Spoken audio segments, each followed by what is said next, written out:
Hello, I'm Tony Allcock, and welcome to the Art of Bowls. I have a very special guest with me today. He comes from the Crown Green Code. He's won the Waterloo Championship 4 times, and I believe he's the best Crown Green bowler ever. I'd like to introduce you to Brian Duncan. Hello, Brian. All right, Tony. I see you've brought your jack with you today. Well, I thought if I'm playing your game, I might as well try and have an advantage with it. Now, Brian, this is significant, isn't it? Because that represents your code, and that represents mine. Why is that? Well, I think the big difference in flat green and crown green is the crown green jack is vitally important to the player. I mean, when you send a jack out, you can determine the length, you can determine the land, what peg you go and everything, and it's vitally important that you follow the jack. When you say peg in your code, you mean I mean bias in your code, yeah. Ah, and the actual bowl, the actual jack, sorry, is biased. The actual jack is biased, and normally a ball should follow the jack. So if you send the jack out on a thumb peg bias, and it pegs, we'll say, 4 or 5 yards, you should put your balls on the same land, or just a little bit outside it, and they should come to the jack. What other subtle differences, Brian, is there between the crown green game and the flat green game, bearing in mind that, you know, obviously we've got a different jack? I think the main difference is on the crown green is that you can play anywhere all over the green. You can go 25 yards, 19 metres, 25 yards, or you can go to 50 or 60 yards, which is a totally different game. And the actual crown is a real crown, isn't it? There's some greens really that have got probably 18-inch crowns on, and when you're playing off the crown with an 18-inch crown, it's very hard to follow the jack. Right. I actually played in a crown green tournament, and I found it very difficult to adapt to a crown green style and a crown green game, because predominantly I'm a flat green bowler. How do you manage to adapt? Because you play both codes very well. Well, I think we've just, we've noted how the flat green bowlers play, and over the past 3 or 4 years we've watched them play and we've tried to copy their style. I think the main thing with us really is we've got to slow down a lot, because at crown green game it's certainly played a lot faster pace, and the balls are totally different. Yeah, why do you play faster? I think it's just what we're used to, really. I mean, we've only played with 2 balls apiece, and we've just been used to playing a lot quicker speed. You know, in the crown green code, I believe that sometimes, you know, your atmosphere is far greater than ours when you're playing, because you have gambling as well, don't you?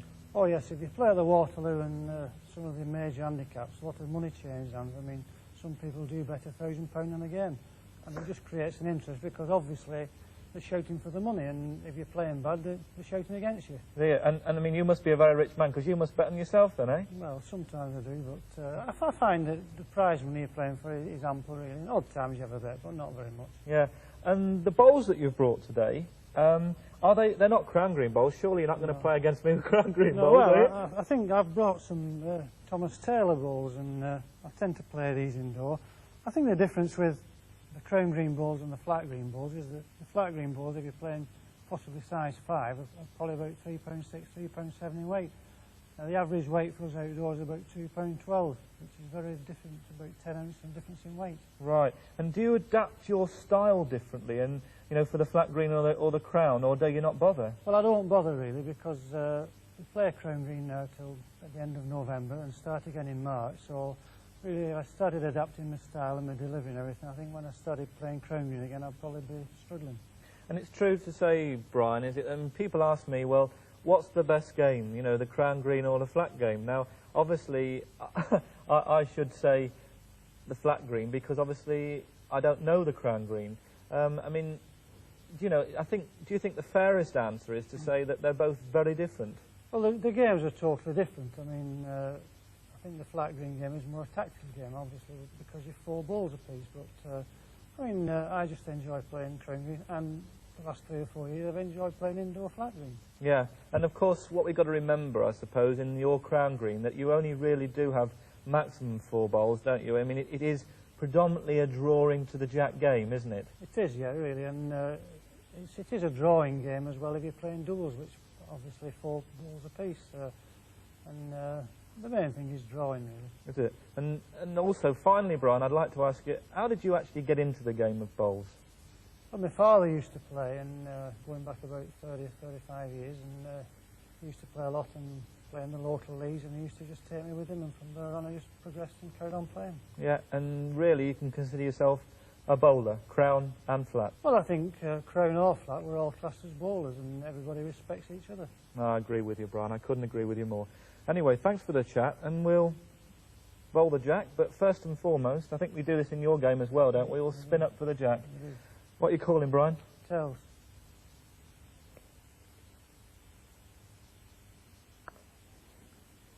It's heads. As it is. I'll bowl my jack. Right. All right? No problem. This thing is very important. It can win and lose you a match. The throwing of the jack, or delivering of the jack, is as important as delivering any bowl. Some people prefer to grip the jack at the end of the fingers, like so. Others prefer to grip it in the palm of their hand. I believe that if you grip it with the fingertips, it gives you more feel. You can perhaps gauge the weight far better than the back of the hands.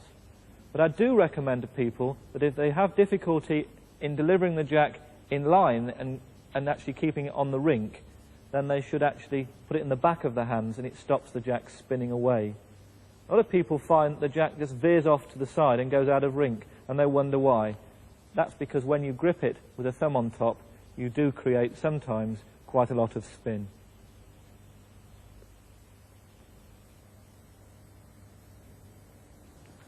You don't have that problem, Brian, do you, having to have somebody set the jack? No, we just send the jack in. The main thing for us is just to keep an eye on the jack as it's going. Yeah, you have to do that, don't you? You know, you have to watch that to see the deviations it takes. Right, I mean, with the jack being biased, it's vitally important to keep your eye on the jack. Just a little bit, Sharad. Back a wee bit. Thank you very much. With your action, Tony, outside, you might be struggling pushing the jack a long way. I do a bit, because my actions, people sometimes describe it as a snatch or a flick. That's right. But I actually come through to a certain point, release the bowl, and then withdraw. I don't actually follow through, which I'd have to do perhaps on a long green, you know. If you're going 70 yards, you would have to follow through, yeah, because you wouldn't be getting them there. That's right.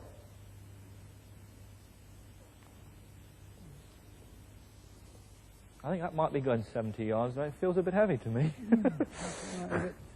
Actually, little do I know. Perfect weight. A wee bit short, yeah.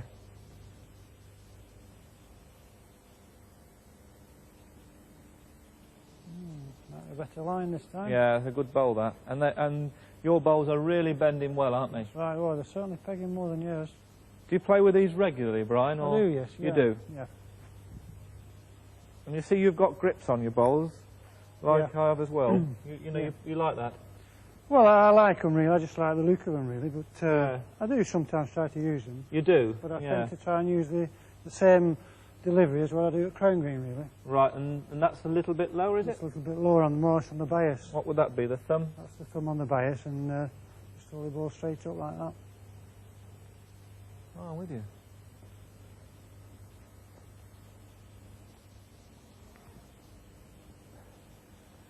You know, one of the problems is, Brian, is that when you think, I thought the first bowl was heavy, and it was a little bit short. That's right. And actually, I actually feel that's right. It is right. Oh, it is right. I'm such an idiot. I think I'm struggling a bit now, really, haven't I? I just got to try and... Yeah, I think possibly the only shot there, as you'll probably know, is you've got to reach it, haven't you, really, just to try and spring that jack out. Spring it out. And you can't be a mile away.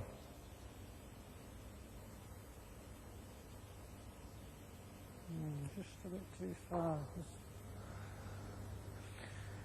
Now, looking at that head, I've got to anticipate that you're going to touch my bowl. That's right. And I've got to draw to an imaginary target on the bowling green, because I've got to place my bowl very near to your black bowl there, so when you spring the jack, I've got one waiting for you. Right. And it's one of the most difficult shots in the book, isn't it, to draw to an imaginary spot? Well, I find that very difficult, and I find it very difficult sometimes drawing to a jack that's right on the edge of the green or in the gutter. Yeah, we're not used to playing like that. No, because in your game, if the jack goes in the gutter, it's a replayed end, isn't it? It's a dead end.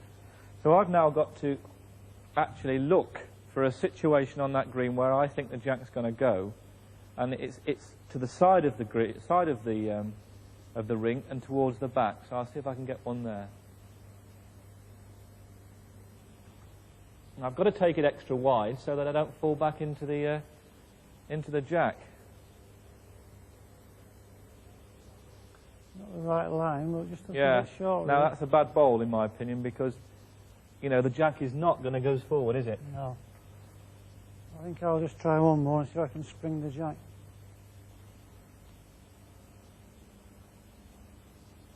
Tell you what, you're very close indeed. See, that's the spot I was trying to get to. That's So right. I'm in trouble. So we're going to have a look at it, Brian, because I may still be lucky enough to have the shot because the jack hasn't sprung far enough. That's right. Right. Well, that's changed it, Brian. It has really. I got a reasonable result. I could have got one a lot better, really. But, Yes. You see, that was the place. Just here. That was the place exactly where I was trying to get the ball to. But, I mean, if we'd have been playing a proper game, that had been chalk, wouldn't it? Because, right, because it hit the jack and it's a live bowl. Obviously confuses people, the beginning people, about this live bowl. You know, what's the purpose of putting chalk on a bowl? And I'm sure some people from your code that watch the flat green think, what do they think they're doing, chalk in a bowl? But it's a bowl that actually hits the jack on its journey from your hand to the jack. That's and right. It only comes into play if the jack's knocked in the gutter. if the jack's in the ditch, yeah. That's right. Well, back to the shot. Well, obviously I've got two shots really. I can either place any of those bowls up for the shot, or alternatively I could get that hole to take your bowl out. But I've got to remember that you've got a bowl. That's right. You've got a bowl to come back. I mean, the thing is, it's a bit of a gamble really whether you just opt for the shot, which is to turn one of these bowls over to get one, or to come through that hole, take that blue one away and go for three.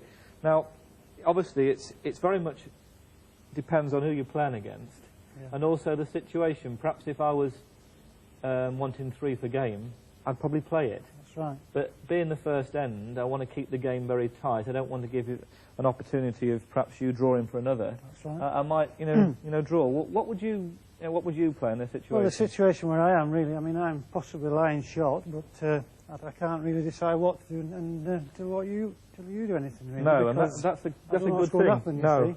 I think a lot of people make a mistake, like in your situation, they come here and say, now, my next shot, I've got to get another one in, but you can't really make your mind up what shot to play until I play I've got mine. to see what happens, what you do, really.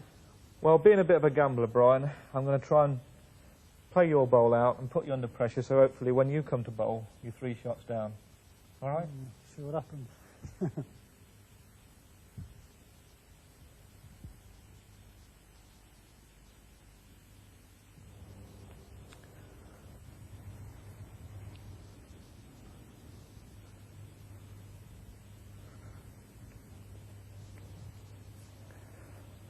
Actually, Brian, it looks a better shot down there than it does from here. It certainly does. There's just a bit of a gap to go Yeah, just a little bit of a gap.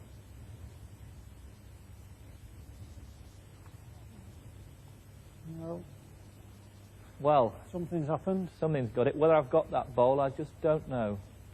No. Well, see, situation where I didn't get what I was going for, but I've got a marvellous shot there, haven't I? That's right. I don't know really whether you're in or not. It depends how far you've pushed the jack. My shot. I think I'll try the other hand and just try to come round that short Yeah, I don't ball. think you've got much option there, really.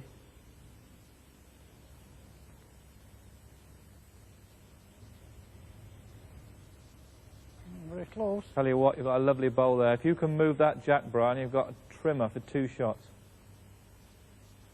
Oh, brilliant. Well played. Is that the right result?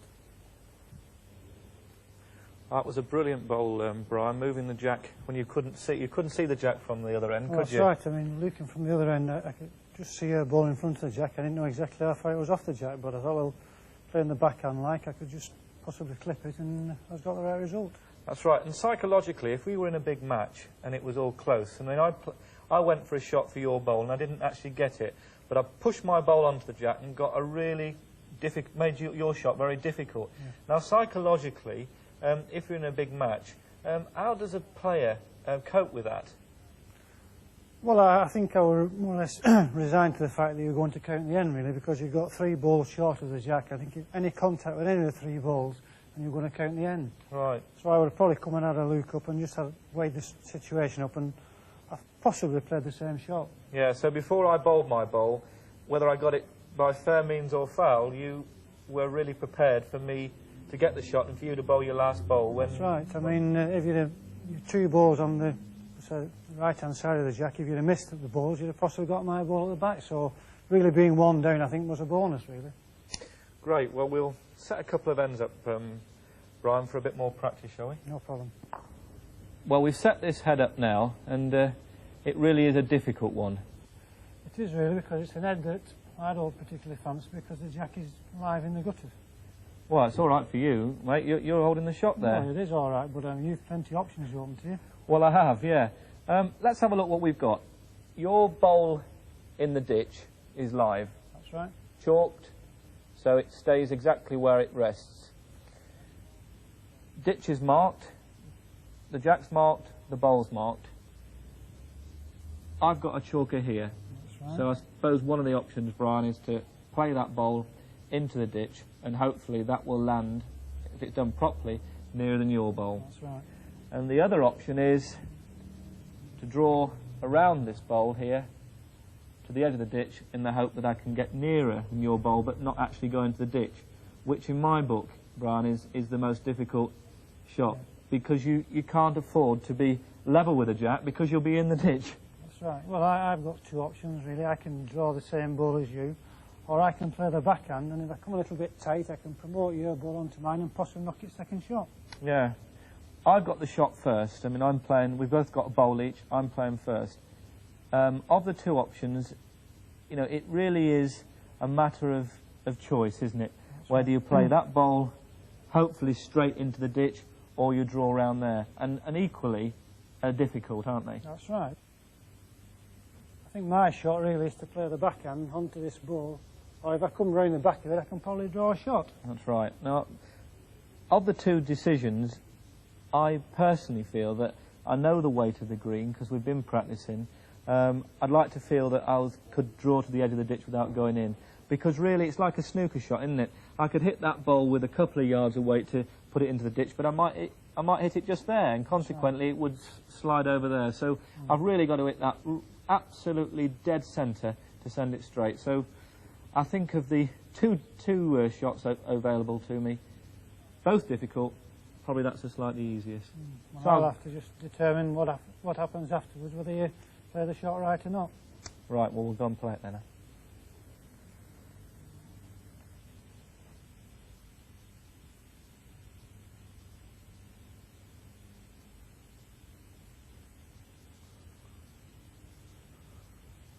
Tell you what, Brian, I wouldn't like to play this shot if the match depended on it, would you? I think I must be 20 to 1 on to count in the end. I think so. I mean, if you play a marvellous ball, I've still got the option with a ball in my hand. I can possibly take it out or else promote my own. Yeah, well, I'll tell you what, next time we set a head up, I'll have the best position, all right? Well, have you not got the best position now? Yeah, very much so.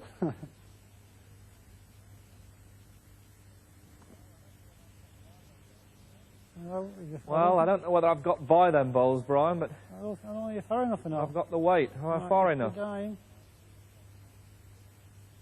No, actually, I didn't have enough weight with that.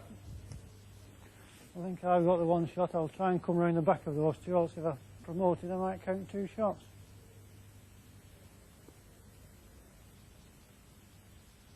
Well, if you get a clear road, your weight's very good. Clear road required. Might just be too far. Might be perfect, Brian. You might be perfect. Oof. Unlucky, mate. Well played, anyway.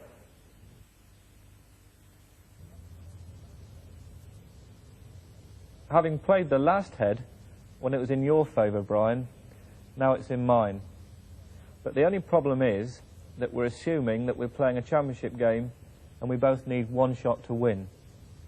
We've both got 2 bowls to play, and it's not as easy as it looks, because this situation here is something that we might face every day on a bowling green. I look quite safe with a nice toucher on there, but at the end of the day, you've got two options. You either play down this side to push that jack towards your blue bowl over there, or alternatively, you play that side to roll the jack through or to turn my bowl away. So my two options really are to try and get another bowl in to beat that one, so if that one goes, I've still got the shot, or alternatively, to play down there with you to wait for the jack. Now, I know you're not going to tell me what you're going to play, and at this stage, you actually can't make your mind up what you're going to play, can you? Well, I can't. I've got to wait and see what you play, really, but it depends where your third ball lands, really. If it lands in between there, I might play with some weight this way, but obviously it depends where you put it. And you're going to wait. I think that's a good idea, really. But also, how I arrive at this shot that I'm going to play very much is a gamble. But an experienced player would think, well, Brian Duncan, top-class bowler, he's not going to be far wrong with his shot, so therefore we can assume that the jack is going to move backwards, because you're going to reach this, you're not going to drop short. No. You've got, you know, providing your bowl's got weight in it, you've got the option of all sorts of things. So I cannot really afford to drop my bowl short, so I've got to reach either of those two. Knowing the player that you are, I think you'll opt for a slightly easier option. You'll play that side when you've got the chance of hitting that bowl or the jack through, rather than just the one object on this side of the green, which is that bowl. So I'll go down the backhand, try and beat that bowl, and wait and see what you do. Well, obviously I've just got to wait and see what happens. Right. Let's do it then.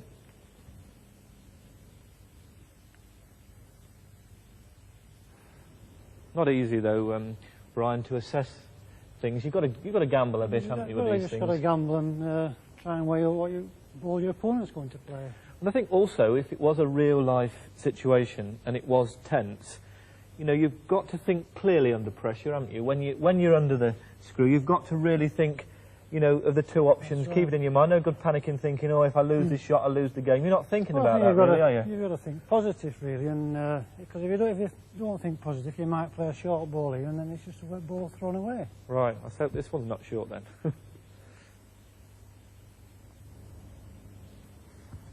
Just need it to reach now, Brian. Somewhere near that position we were talking about. Plenty weight on. I think if you miss my ball, it might slide through. Yeah, could do. Yeah, I'm about a couple of feet off the objective, but it's handy bowl there. You won't be short, will you? No, I think I'll just try and run the jack through.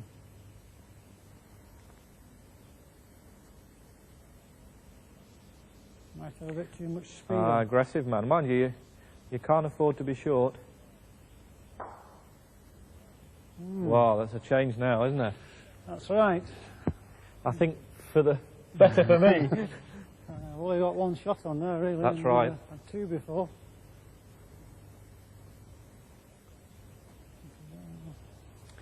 Well, Brian, there's certainly a change here now. Yep. I think I've still got the two options. I think if I come beforehand and get into contact with your ball, I think the jack will go through and my back ball might count. Yeah, I mean, really, if you're looking for one shot, you've got a couple of three options. You know, the jack goes that way, you've got it. The jack goes that way, you've got it. And although you're in trouble because you're two shots down and I only need one, if that jack goes, then I'm certainly in trouble. And I've just got to opt, really, for what side you're going to play. And I feel that perhaps, again, you've played that side and you were slightly wide. I feel, I'm not asking you, I just feel that you're going to bring that bowl in again, go for that, and there's more likelihood of you actually pushing the jack over to those two bowls. So rightly or wrongly, I'm going to play down to those two bowls. I won't change the shot, and you tell me if I'm right or not. Am I wrong? Well, I think I'm going to play a shot, really, to try and get that ball onto the jack and get it over there. Over there. I think that's my shot. I'm going to still play that shot, Brian, because I'm committed. I've told you I was. And it was, I was trying to work out your brain, and I was actually wrong. That, you know, tells me something about your brain. So I'll go and play it and see what happens.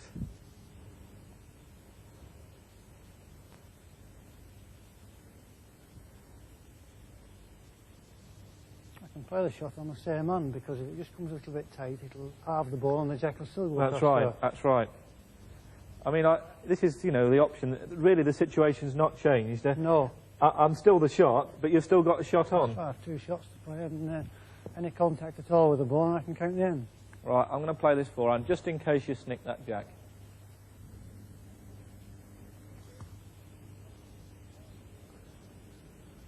I'd like to be a bit wider, Brian. I don't know if I'm going to get to those 2 blue balls. You'll get through them, you might slide through. Yeah.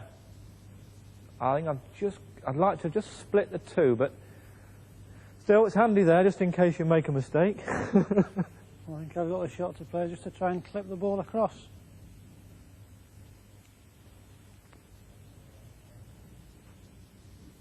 Well, you're not far away, are you? Not far away at all. Oof, unlucky. I just got the wrong result. I think if I had clipped the block, it would have taken us across, wouldn't it, just to knock 3 balls. Yeah. Or really a bit too back. I should have been on the narrow side rather than to back, really. Yeah, but having said that, you caught the corner of the jack, you were there. That's right. If I caught the corner of the ball, it would have floated across there, so Yep. just got the wrong result. Oh well, been in the championship. I'd have won that. That's yeah. right. Again. Level. Yeah, again. I think we'll have another go, you know, Brian. You know, it's good practice, isn't it? Well, that's it. Just situations arise, and you've just got to think about it, haven't you? Yep. Very interesting. Well, Brian, we've set up a header here which looks relatively easily, doesn't it? Both got a draw shot on. Which hand would you favour on the draw, irrespective of what hand you've perhaps been playing throughout a game? I think obviously I've got to play the backhand draw, because if I do come a little bit tight, I'm going to promote either of my 2 balls, which will knock them in and count the end. And I've got the luxury, if I happen to catch that bowl, then I roll it over and I will get the shot, but I still give you a yard or so to draw in. That's right, but it's a situation where sometimes that you think, well, I'll be far enough just to promote the balls, and if you miss them, you might just slide through, so you might be better just trying to play a draw. That's right, and the natural line to the jack is blocked. I mean, we necessarily follows that neither of us perhaps are going to get right onto the jack, because we've got to go wider to avoid the obstacles. So it's That's not right. really as simple as it looks, is it? No, I think we've just got to try and play a length, really, and just to hope that we don't run into the short balls. Right, well, let's go and see how good our drawing ability is then. Right.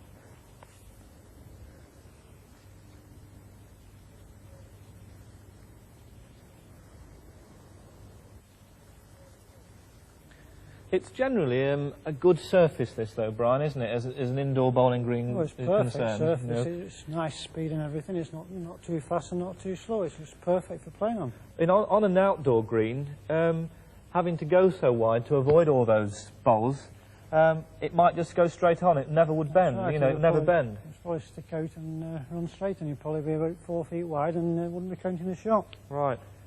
See, having looked at the head from down there, we know what we've got to do. We come back, and it looks really horrible, doesn't it? It's very hard to get past the short balls, but like I say, having seen it down there, you realise that you can go wide and draw the shot. Right, well, here goes.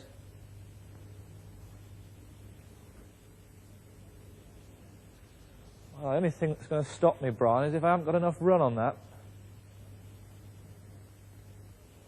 And I actually have just enough run to swerve by it. Still a couple of feet for you to get in there, isn't there? Yeah, well, I'll have to just try the other hand.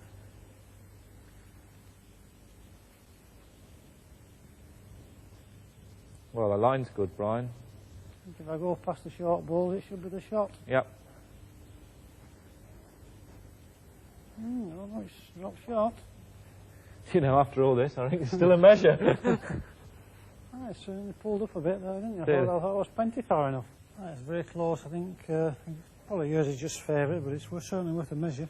Well, I'm not going to fetch the measure, Brian. I think we've had such a great afternoon that we're going to call it a draw. Thanks ever so much for coming. I've enjoyed your company, and no doubt we'll see you again. Yeah, sometime. Thanks a lot. Pleasure. Okay. We've had a wonderful afternoon practicing all the shots available to international and club bowlers alike. But you know, there's plenty more left in the bowler's store of ammunition. There are a number of shots which we need in our armoury in order that we can play this game to the full. I will endeavour to demonstrate a few of them, the first being the firm wood. I've set up a head of bowls there involving one of my own, which is some 4 to 5 feet behind the jack, and 2 of my opponents, which in fact are very close to the jack. Both rows to the jack are blocked, so I'll have to use some weight in which I can create an opening to run the jack through to my back bowl.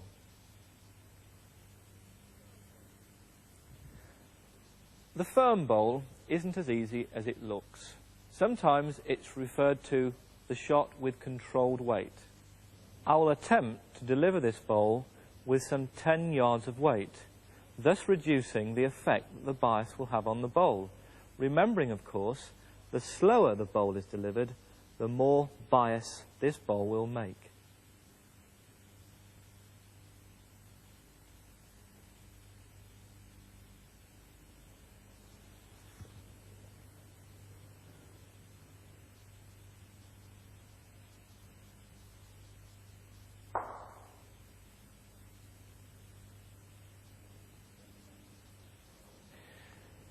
In international team trials, international selectors mark each bowl out of 5.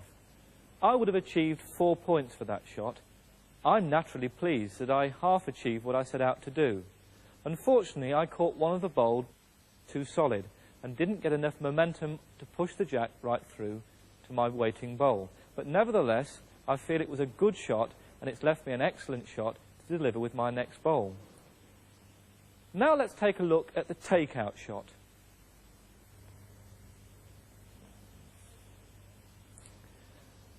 The takeout shot is a shot which, once again, involves using weight. That's delivering the bowl with considerable speed. I've once again set up a head. My opposition is 1 shot, but if that bowl's removed, I'll certainly get 3 shots. And if I stay myself, I could get a maximum of 4. A lot of people might ask me, how much weight do I need to play this shot? My answer would be, however much weight you feel is necessary to hold the bowl to your target. That sounds quite complicated, but if somebody is more confident of bowling really heavy and only allowing a little bit of the bias to work, then providing he gets the target, does it really matter whether he's played the absolute perfect weight? The most perfect shot in this situation would be a bowl which would connect with the shot blue bowl in that head and stop in its place for 4 shots. A very difficult shot to play. So what do we do in this situation? Do we go for the easier shot, which will certainly give us 3 shots, or do we go for the hard one when we try and get 4 shots? I would opt in this situation to go for the easier shot, because 3 shots on the card are really much better than 4 which could have been.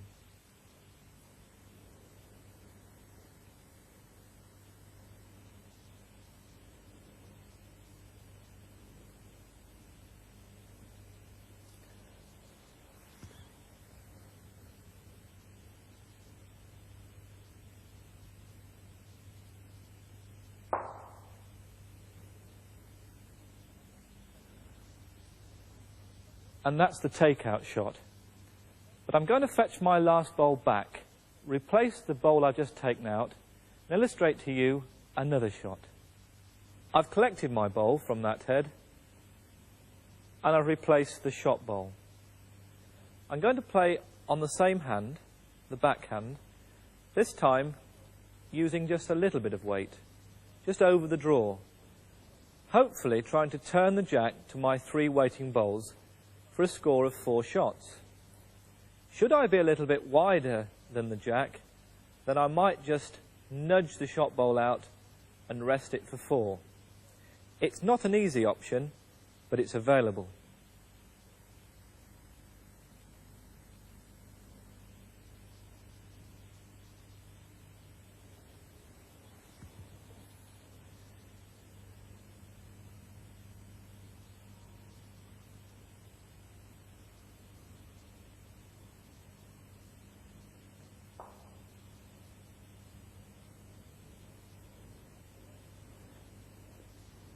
Having played the more difficult shot, in the hope to achieve the maximum of 4 shots.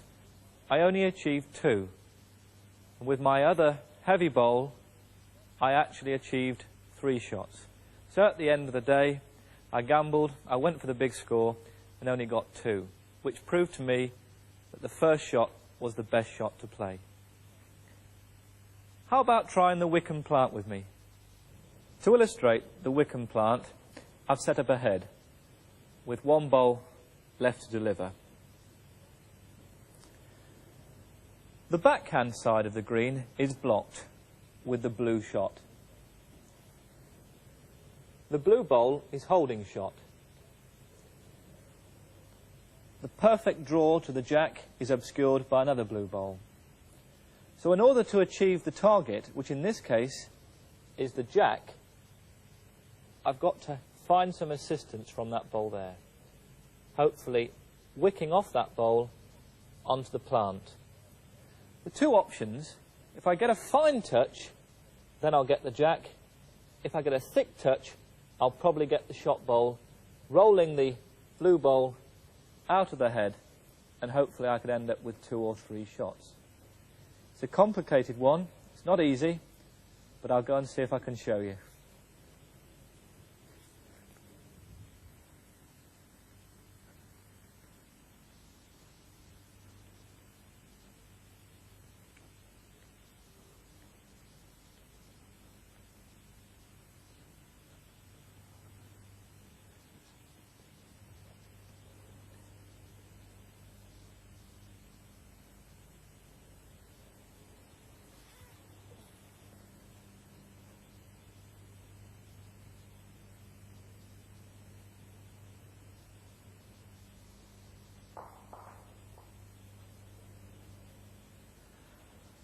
The Wickham the plant shot. And now to something very exciting, the drive or the firing shot. The next shot is probably one of the most controversial shots as far as the TV viewer is concerned. A lot of people think the art of bowls is just to draw to the jack and get as close as possible. It can be devastating to see 4 bowls all disappear from round the jack by your opponent's firing shot. I've set a typical head up here, where in fact my opposition has 4 bowls all near to the jack, and I have 1 bowl to deliver. The idea of my next shot will be to remove 1, 2, 3, or all of those blue bowls from round the jack. I have no alternative. The draw shot is blocked. It will take a driving shot or a firing shot to scatter the head, and hopefully I'll reduce the count. I think it's important for the beginner to realise that not always will you achieve what you set out to do with a firing shot, but my objective with this shot is to reduce the count. After all, I'm 4 shots down. My opponent can't get any more in this head.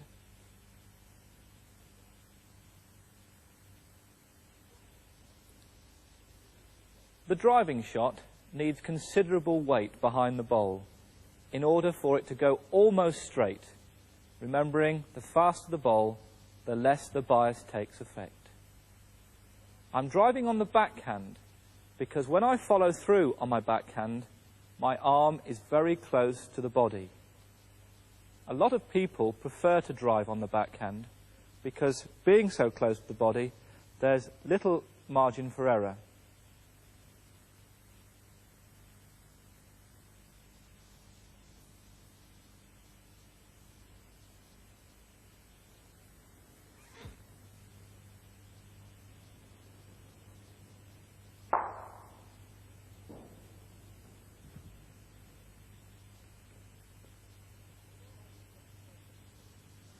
Although I didn't get the perfect result, I did get 2 of the bowls away, which, after all, is better than being 4 down. For my next shot, I'd like to illustrate to you one of the shots which I believe is one of the most difficult, and that is the block shot.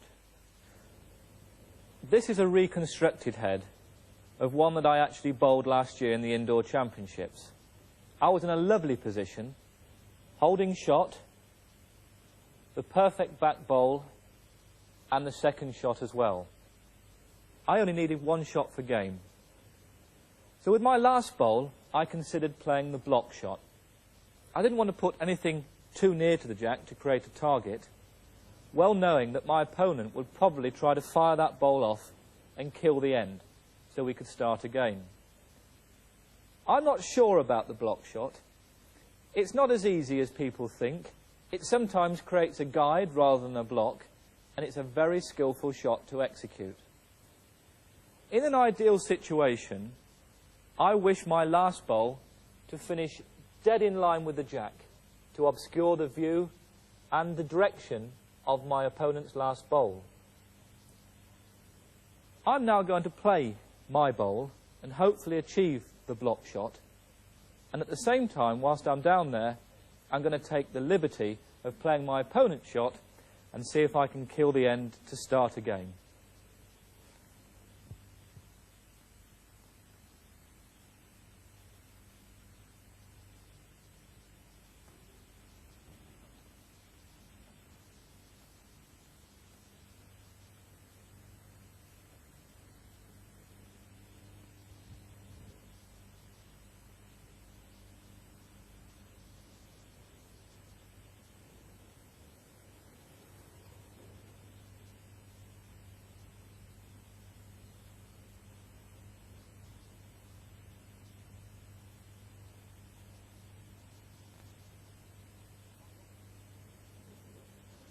Ironically, I played the same shot last year, exactly in the same position.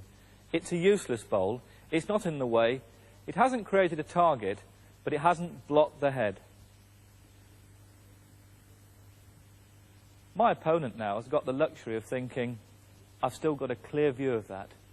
And his intention will be to kill the end with a drive or the firing shot.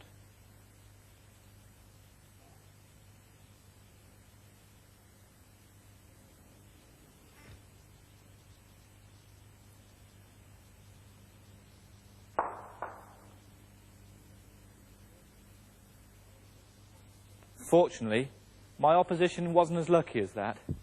But I wonder how effective his last shot would have been if I'd have played that block shot properly. You take your chance, don't you? Come with me now, and I'll illustrate to you a shot with which you require perfect weight. In the head I've set up there, it's possible for me to play with the correct weight in order to gain more shots than I already lay. I actually lay one shot, and providing I'm not too heavy, I can touch the shot bowl, which will spring the jack to my waiting yellow bowls.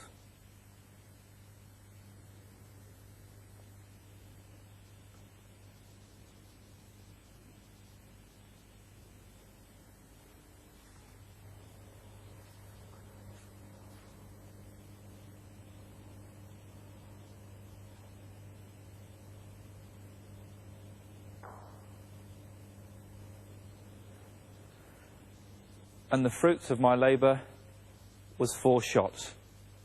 In that instance, there was very little danger for me, and it's not very often you get the luxury of playing those shots. Now, in this situation, it may pay us not to be greedy. Having studied this head, I've elected not to play it. You may be wondering why. Well, I'll show you. The first impressions of this head, it looks as though I could turn that bowl of mine to turn the blue bowl over for 3 shots, with my last bowl possibly 4. But I must also be aware that both bowls are actually touching the jack. And it necessarily follows that when that bowl is touched, the energy in which that bowl is hit will immediately be transferred to the jack. And look what happens if that jack moves over there. Instead of being 3 shots myself, I could possibly lose 3 shots. Both bowls are touching the jack. And in this instance, there's no score to me, no score to my opponent. We play the end again, although the end is counted. So therefore, expediency suggests that I put this bowl down here and we start a game. And finally, for something very special. Having described when to be cautious in a game of bowls, here is an example when one can be ambitious. I'm already laying one shot and have two bowls pretty close to the jack. The offending blue bowl is actually resting against my yellow one. I've already looked at this shot and decided there's an excellent shot of playing with a couple of yards of running onto that bowl, which hits that yellow bowl, which hits the blue bowl out, and the perfect result would be 2, 3 or 4 shots to myself. But before I play that shot, I must also look at the negative possibilities. I don't like to think too negatively in a game of bowls. I'm a positive player. But you must be aware that things can go wrong. I decided that the open hand is the forehand, through this gap onto that bowl. So I've disregarded the danger that bowl might present. These two can cause some problems. If I'm unlucky and hit that bowl full, I could actually hit the jack through and lose one shot. If I catch it there, that bowl goes off to an angle and that will stay where it is. So really, that's the only danger shot. But let's think positively. Think about what I can gain if I get it right. And that's just what I'm going to try to do.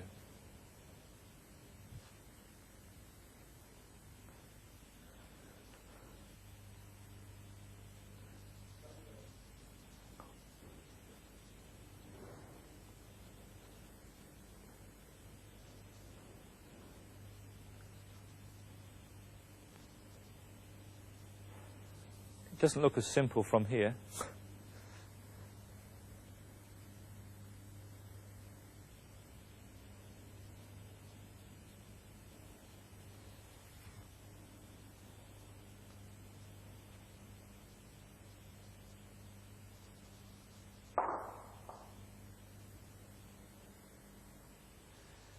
On that occasion, it was fruitful to have a gamble.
And that's the end of the film.